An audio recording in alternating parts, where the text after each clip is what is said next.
Sebutlah kota pahlawan, langsung terlintas akan sebuah kota di sudut timur Pulau Jawa. Surabaya, sebuah nama yang diambil dari dua binatang, ikan sura dan buaya. Sebagai kota pahlawan bertebar berbagai monumen yang melambangkan kota ini.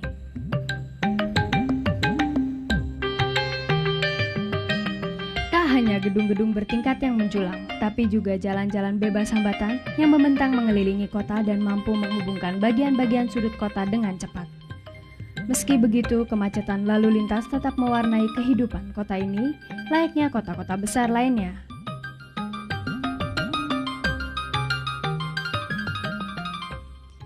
Melihat posisinya sebagai kota perlintasan ke Indonesia bagian timur, juga ke Australia dan Singapura, menjadikan perdagangan di kota ini berkembang cukup pesat. Itu sebabnya Surabaya kini tercatat sebagai kota perdagangan nomor 2 se-Indonesia.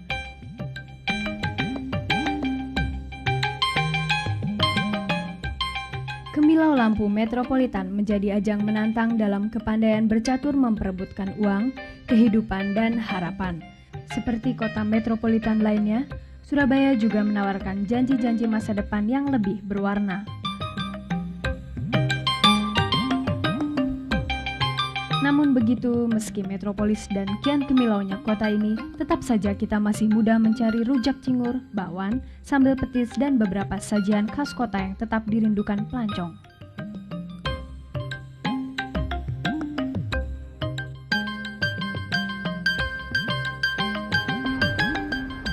Salam olahraga. Halo pemirsa, bertemu lagi dengan saya Nira Stenawati di Pencak Silat Menembus Dunia. Yang baru saja kita simak bersama tadi adalah Surabaya, kota yang kian megah, serta Gresik, kota kecil yang sangat apik. Dari dua kota tersebut kami akan menghadirkan satu perguruan silat yang dikenal dengan perisai putih. Saat ini saya berada di depan kantor gubernur, kepala daerah tingkat 1 Jawa Timur. Di tempat inilah perisai putih pertama kali mengembangkan keilmuannya. Baiklah pemirsa, berbagai hal menarik mengenai perisai putih akan segera kami ulas tentunya setelah pesan-pesan berikut.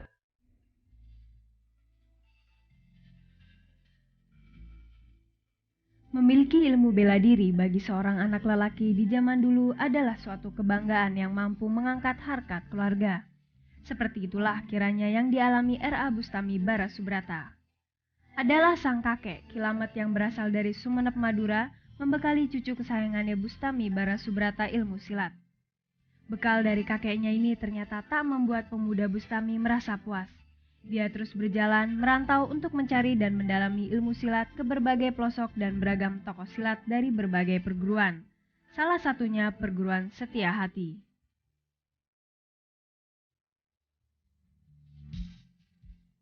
Belum cukup berbekal ilmu silat, Bustami muda mencoba ilmu bela diri impor, judo, karate, dan jujitsu. Hingga sepak terjang pemuda ini begitu dikenal di dunia persilatan Jawa Timur di zamannya.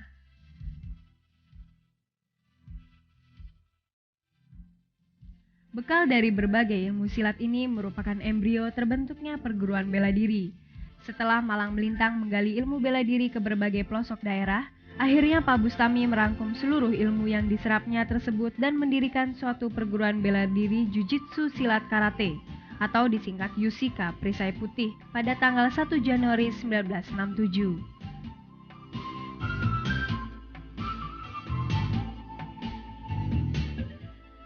Halaman STM 42 di Jalan Tidar, Surabaya dijadikan lokasi latihan perguruan tersebut. Kemudian pindah ke Sekolah Dasar Tidar, tetap di kota yang sama. Tahun 70-an, lokasi latihan berpindah tempat lagi, kali ini menempati kantor gubernuran hingga sekarang, dan sesekali menggunakan halaman kantor DPRD Jawa Timur. Ketika beberapa perguruan pencaksilat di negeri ini sepakat untuk mendirikan induk organisasi silat se-Indonesia, Yusika Perisai Putih mencoba berpartisipasi menjadi salah satu perguruan silat yang turut mendukung. Dan secara otomatis perguruan tersebut menjadi bagian dari induk organisasi yang kemudian dikenal dengan Ikatan Pencaksilat Indonesia (IPSI).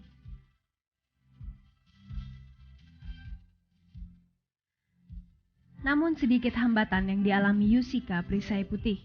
Perguruan ini bisa bergabung dengan perguruan lainnya dalam satu organisasi, asal bersedia menghapus istilah asing di nama perguruan ini. Itu sebabnya di perguruan ini melepas kata Yusika dan merubah menjadi Perguruan Silat Nasional Perisai Putih.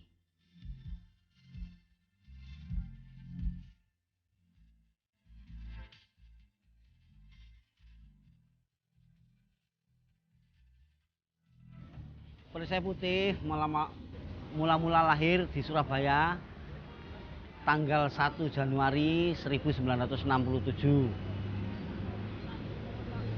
Lahir dengan nama Perguruan Silat Yusika Perisai Putih, atau tepatnya Sekolah Bela Diri Tanpa Senjata Yusika Perisai Putih, yang kemudian pada tahun 1973 pada Munas ke-3 Ikatan Pencaksilat seluruh Indonesia, kita merubah nama menjadi Perguruan Silat Nasional Perisai Putih hingga sekarang ini.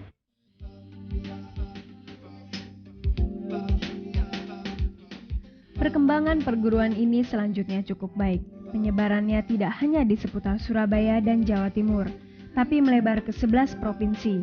Selain Jawa Timur sendiri, juga Jawa Barat, Jawa Tengah, DKI Jakarta, Riau, Aceh, Kalimantan Barat, Kalimantan Timur, Sulawesi Selatan, Sulawesi Tenggara, serta Sumatera Barat. Chicago dan New York adalah cabang di luar negeri yang sifatnya informal. Penyebarannya di luar negeri ini melalui siswa Perguruan Silat Nasional Perisai Putih sendiri yang berkesempatan sekolah ke luar negeri dan menyebarkan ilmu silat mereka di rantau. Kecuali Amsterdam. Peminatnya datang dan belajar sendiri ke perguruan yang berpusat di Surabaya ini untuk menggali ilmu silat yang selanjutnya membuka cabang Perisai Putih di negerinya.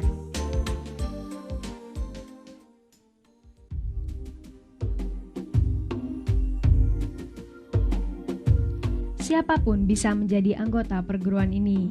Syaratnya selain sehat juga tidak terikat dengan perguruan silat lainnya. Mengenai usia tidak menjadi masalah.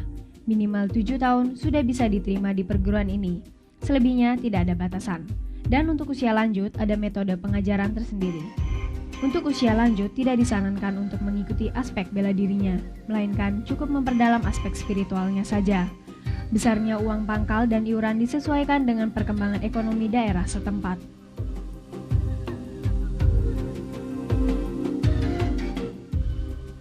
Senantiasa bersikap dan bersifat satria yang setia kepada guru dan orang tua, rendah hati dan tidak takabur serta menepati janji perguruan adalah sumpah perguruan yang harus dijalani dan dijunjung tinggi para anggotanya.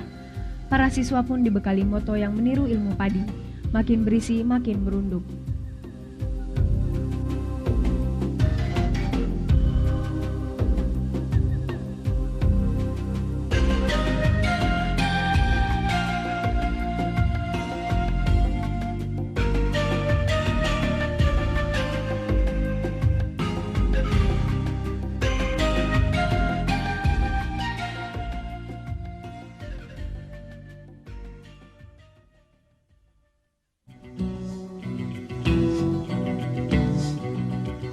Busana putih-putih dengan kerah baju model Teluk Blanga menjadi seragam perguruan yang digunakan setiap berlatih.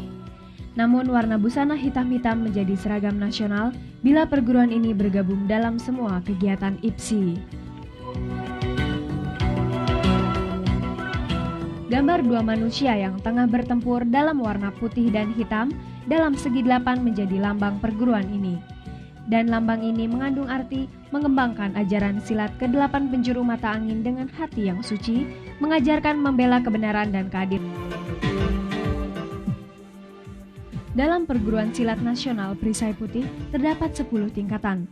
Tingkat pertama ditandai dengan ikat pinggang putih dan mulai mempelajari jurus 1 hingga 6 yang merupakan gerakan-gerakan dasar seperti senam jurus, senam khusus, cara jatuhan, teknik memukul, menendang yang sangat sederhana.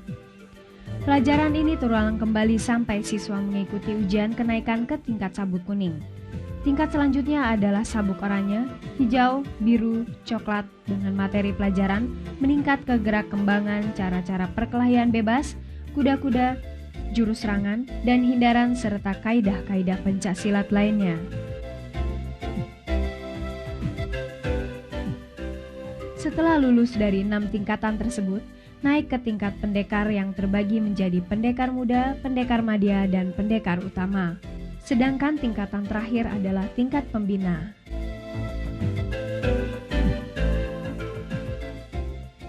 Perguruan ini juga memperkenalkan berbagai senjata untuk siswanya, seperti pedang, pisau, trisula, dan berbagai benda lainnya yang bisa difungsikan sebagai senjata. Namun begitu, senjata bukanlah andalan utama kekuatan perguruan ini. Itu sebabnya Perguruan Silat Nasional Perisai Putih dikenal juga sebagai perguruan tangan kosong.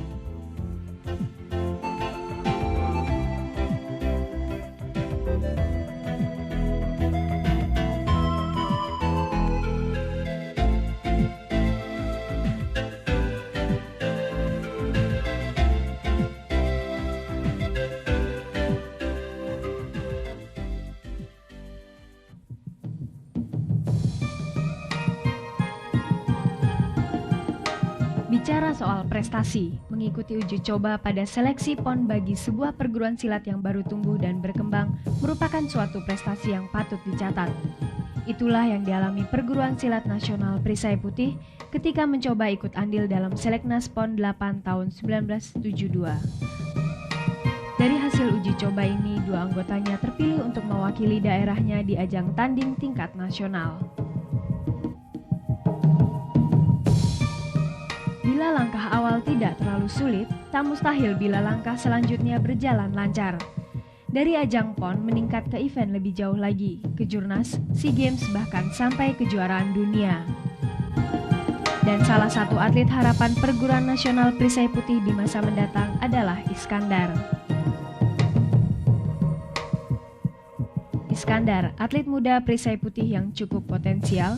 Prestasi yang berhasil digoreskan pemuda kelahiran 10 Januari 1974 memang belumlah terlalu gemilang. Namun sebagai atlet muda yang merupakan putra pasangan Ismail dan Rosidah ini memiliki semangat dan disiplin berlatih yang tinggi. Dengan modal ini tak mustahil Iskandar mampu meraih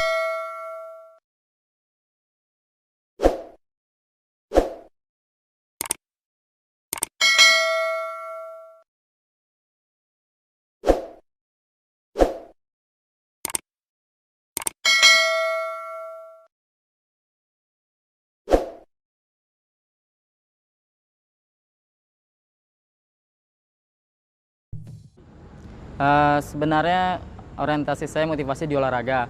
Kemudian karena masuk ke dalam tim Perumus, akhirnya saya menjalani tahap demi tahap mengenai seni.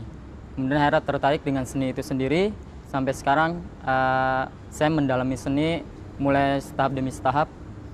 Kemudian mungkin bisa untuk meningkatkan motivasi seni saya untuk bisa menggerakkan seni lebih baik lagi untuk membudayakan seni pencaksilat bela diri di Indonesia dan di seluruh tanah air maupun di seluruh internasional.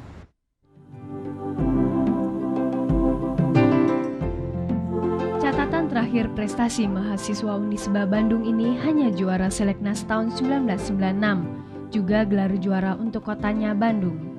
Namun melihat semangat dan disiplinnya yang tinggi membuat nama Iskandar tercatat sebagai atlet silat yang dipersiapkan untuk SEA Games 1997 di Jakarta mendatang. Tentunya hal ini merupakan lonjakan prestasi yang cukup baik bagi Iskandar. Dengan ketekunannya dan keseriusannya berlatih, tak mustahil pemuda kelahiran Jakarta ini nantinya mampu mengukir prestasi lebih baik lagi, seperti harapan perguruannya.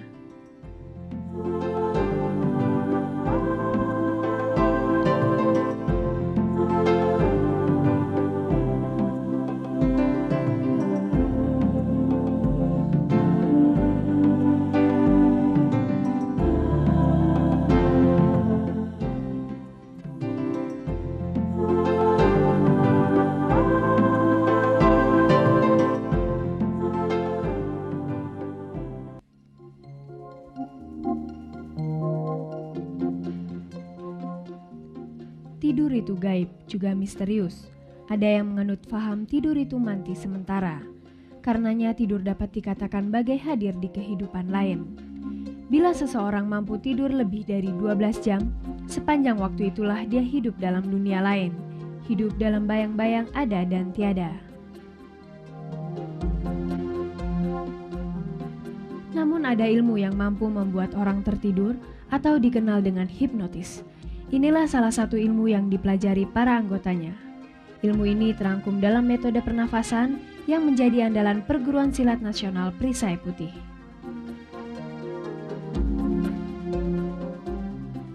Alam memiliki kekuatan biolistrik. Di dalam tubuh manusia tersimpan sekitar 36 kW listrik. Manusialah yang harus membuka diri dan pandai-pandai memanfaatkan serta membangkitkan arus listrik dalam tubuh sambil memadukan arus listrik alam.